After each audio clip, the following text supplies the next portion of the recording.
that you feel like, oh, I need to eat something right now. Anything, put something in my face, just whatever's in the fridge. When I open the fridge door, that's what's going in my mouth. You are a self-righteous hypocrite. That's what this article says about people like you and I, that's written on Medscape by Dr. Yoni Freedhoff. So we'll talk more about him in a moment. But first, this article relates to all the foods that are being created to complement the fact that Ozempic is becoming so popular. So companies like Nestle are jumping on the bandwagon and realizing that, we're losing market share in a particular area because people are starting to take all these drugs like Ozempic and Wegovy that stop them being as hungry. So we're not going to sell as much junk as we usually have. So what we need to do is start making small junk, like TV dinner kind of things that we can sell as Ozempic meals or Wegovy meals, or meals for people taking these weight loss drugs. All right, so this article is in relation to those kind of things. So let's read. My Crystal Ball says that Big Food's ongoing development and marketing of products designed for people taking anti-obesity medications, reduced appetites, will simultaneously be welcomed by their target market and scorned by self-righteous, healthy living, just try harder. Isn't this just feeding the problem hypocrites? Okay, this guy does not know how to use a period. All right, but anyway, apparently anyone that doesn't like these products that are being produced by Nestle and companies like that, basically Big Food, self-righteous, healthy living, just try harder types. And of course, we're hypocrites as well. So it goes on. For the privileged, self-righteous, healthy living crowd, the right to enjoy dietary indulgences and conveniences is inversely proportional to your weight. Often judgment isn't cast on the less than perfect choices of those with so-called normal weight. That's often not the case for those with obesity. What does that paragraph even mean? Anyway, it's having a go at people that disagree with this stuff. Anyway, so think you're free from this paradigm? If you are, good for you. But I'd wager that there are plenty of readers who state that they're free from bias, but when standing in supermarket checkout lines, they scrutinize and suddenly pass judgment on the contents of the grocery carts of people with obesity, or similarly on the orders of people with obesity in fast food restaurants. All right, hang on just a second, right? This is natural human nature, right? When we see there's an issue, perhaps someone is obese, and we see a shopping cart full of cereal and chocolate bars and processed, ultra-processed foods, things like that, we're naturally going to draw a connection between the two things. We're naturally going to be looking at, this person probably, has got in the state they are, probably by the kind of things that are in that shopping cart. That's just a natural human reaction. It's the same as someone is standing in the highway with broken bones and their arms in slings and all this kind of thing, and we're going to go, well, probably the reason they're in this state is where they're standing. They're probably, going to get worse based on the actions that they're taking right now. That might not be the case. They might be, there might be a miracle and traffic passes right through them, doesn't knock them over, but that's unlikely based on our experiences built up over time, right? And so our natural human reaction is to think probably they're going to get a lot more hurt if they continue standing in the middle of the highway like that. And, speaking for myself, when I've been quite overweight and I've been to the supermarket or the convenience store and I'm filling up my basket or my shopping cart with loads of junk, stuff that I know is not good for me, when I get to the checkout, I'm kind of embarrassed when I'm standing there at the register thinking, come on, hurry up, get it through, get this checked out so that I can just put it into bags and people can stop looking at me, because I know it's not good for me. I know that this is not great food. But having said that, a lot of the people that are obese, they are subject to a lot of marketing messages, as we all are every day. And a lot of those marketing messages are telling them that those foods are good for them. So they're doing what they think is right in most cases, based on the information they're given. Anyway, yet there are bags of chips and cookies in most of our weekly carts, and who among us doesn't at times grab some greasy comfort or convenience? Well, a lot of us don't anymore now that we're educated and realize the problems with doing this kind of stuff. For me, I don't do it because I know it's a slippery slope. For the second reason is I know how bad it is for me. There's a lot of other people in the same situation. So unfortunately, the fuel for these sorts of judgments, implicit weight bias, is not only pervasive but also durable. A recent study of temporal changes to implicit biases demonstrated that unlike biases about race, skin tone, sexuality, age, and disability, between 2007 and 2016, tested levels of these implicit bias were seen to be in decline. Biases about weight remain stable. Well, let's talk about these, right? So, race. Can you do anything about that? No. Skin tone. Can you do anything about that? Well, maybe. I mean, I can go from this color to bright red very quickly, but that's the only options I've got, and bright red tends to hurt a lot and is temporary. Sexuality. Well, no. Age, unfortunately not. We can do some things with our nutrition to reduce the feeling of age, or to reduce aging kind of symptoms, I guess. But your age is your age. And disability, if you have a disability, you have a disability, right? You can't do anything about those things, but you can do something about your general health, which includes weight, right? So, to say that everyone's bad because they perhaps judge a situation about a person who could be overweight or obese seems a little bit strange to me. Anyway, as to the products themselves, according to the recent article, they'll be smaller, lower in calories, and high in protein and fat. To put it another way, compared with their non-shrunken counterparts, the food products will lead to the consumption of fewer calories while providing potentially more sating macronutrient distribution, a win-win. Interesting. That perhaps those products will help people that are on Ozempic because they're smaller, but I would suggest that if someone is taking Ozempic, and that the idea behind Ozempic or Wegovy is to stop you eating as much, it doesn't make you feel as hungry, then the size of the meal is no longer going to matter, as evidenced by the fact that people are losing a lot of weight. Despite the side effects, people are losing lots of weight on these drugs.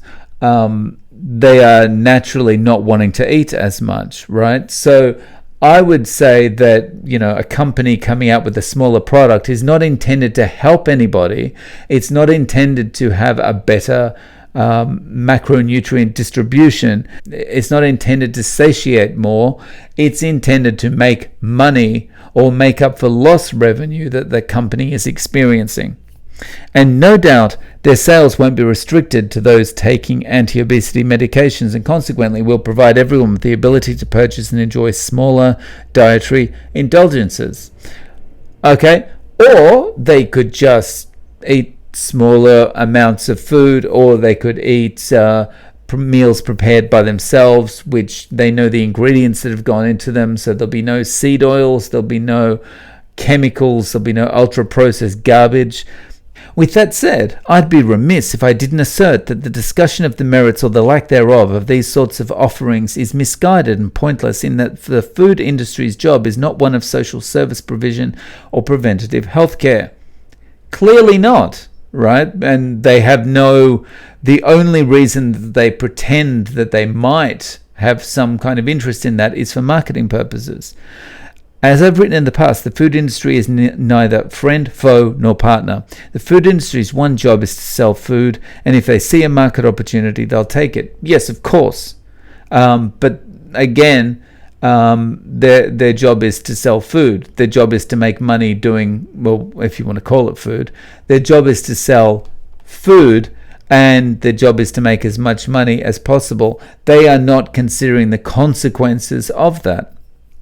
In this case, that turns out to be refreshing in a sense, in that unlike moral panic scolds, the food industry doesn't judge its customers' right to buy its products on the basis of how much their customers weigh. Of course not, because the food companies just want to make money. The food companies don't care how much you weigh, unless it means that if you weigh more, you're more likely to buy more of the product. Whereas the food industry's response to anti-obesity medications' impact on appetite may be to embrace it, many others, including in medicine, seem to involve some degree of judgment or scorn. Yes, our behavior has an impact on our weight, but intentional behavior change in the name of weight requires multiple layers of deep and perpetual privilege. What? And yes, our environment is indeed a tremendous contributor to the challenge of obesity, but the world is full of medical conditions influenced or caused by our environment. And one of those things in our environment that influences this is so-called foods. Yet, discussions around how medications fail to address obesity's root cause are the only such root cause discussions I ever see. Put more plainly, how dare we develop medications for conditions influenced by our environment?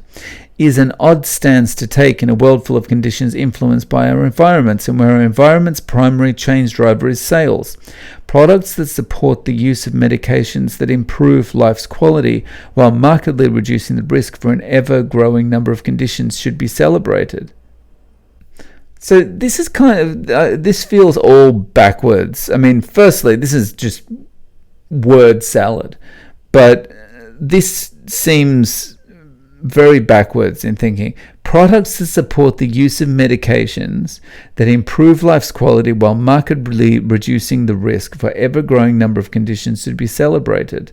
Sure, but if someone's sitting here and there's nothing that can be done to improve their quality of life other than giving them medications, then and these food products, then great. If that's going to help them feel better, awesome. Here's what we need to actually be doing, though. We need to be saying at a much lower level, instead of allowing everyone to get to this situation where they're reliant on medication and these processed foods, these ultra-processed foods that look like they are fresh foods, we need to sit down and educate people about why they potentially can get into this situation in the first place, and educate them about how they can avoid getting into this situation so they're not going to need the medications, so they're not going to need all of the packaged foods. And people would say, particularly this doctor here would probably say, well, we do educate people. We tell them they need to eat less and they need to move more. That is not education, and that's not education that works, because you can't tell people to eat less because they're eating foods that are designed to make them feel hungry and continue to eat the same stuff. That's why products like Pringles have slogans like, once you pop, you can't stop. That's not a design flaw. That's not a bug. That's a feature of the product that benefits one person and one person only, the manufacturer of the product. And so when you have products being put out there like this, you can't say to people, eat less. Just eat less. You'll be okay. Because without educating them that eat less actually means go and eat real whole foods. And that is going to help you to eat less, because you're going to feel more full for longer and have a consistent level of energy, so that you don't get these drops that you feel like, oh, I need to eat something right now. Anything, put something in my face, just whatever's in the fridge. When I open the fridge door, that's what's going in my mouth. Until we get to a point where we can educate people on, like, eat less is more than just eating less, it's also eating the right foods, then that message is useless. The second part of that is move more. Well, moving more doesn't matter if you're eating the wrong foods. You can't outrun a bad diet.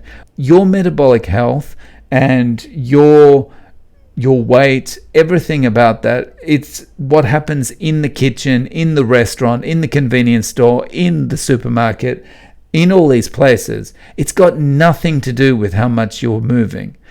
Moving more really only matters when you've got everything right in the kitchen, in not going to the convenience store to buy food, not buying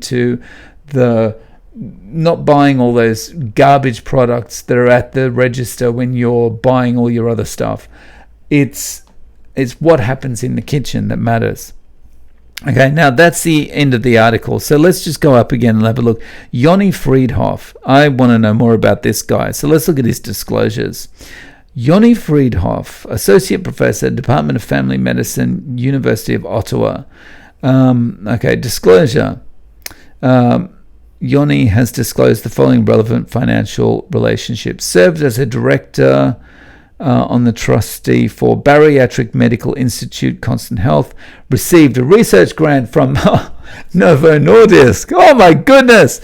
Okay, well, so enough said, I guess. But like I found him on Twitter, so let's go over to Twitter and have a look at this young man. Okay, so Yoni Freedhoff. These posts are protected. Only approved followers can see Yoni Freedhoff's posts. To request access, click follow. So if you want to see what he's writing about, he's obviously somewhat popular. He's got 67,000 followers, but you've got to follow, and then you've got to wait for him to approve you as a follower who can see his posts. So not sure what he's trying to hide. So my final thoughts on this is that it's just kind of word salad, trying to justify something that in the long term will indirectly benefit Dr. Freedhoff. And let's just have a quick look at the comments before we finish up. All right. MDs are ignorant of nutrition and diet and preach what we are told without researching or studying and finding the truth. Witness the cholesterol mess, misinformation, fluoride, etc. that are all false teachings taken as truth. Saying people who diet can't lose weight, etc. So we give them fake high-calorie foods. We give them meds to lose weight when it's not dieting at fault, but nutrition. Most morbidly obese patients are terribly nutrition deficient. Bingo!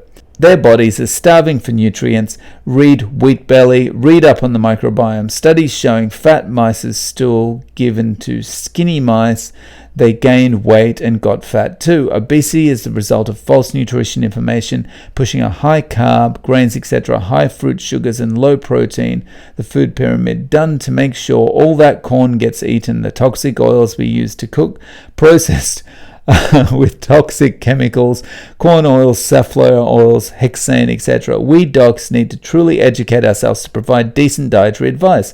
Use olive oil, coconut oil, not toxic. Keeping blood sugars steady all day with 6 small meals will lose weight as metabolism speeds up. The body is no longer in starvation mode, storing fat from high lows of blood sugar in 3 meals, on and on.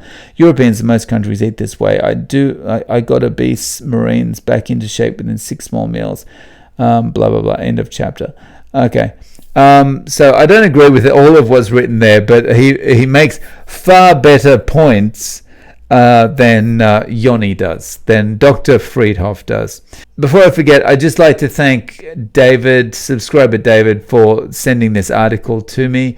He sent it to me about a month ago, and I haven't had a chance to review it, so I just wanted to do that today. And if you want to see how powerful carnivore is in changing someone's mind, check out this video next.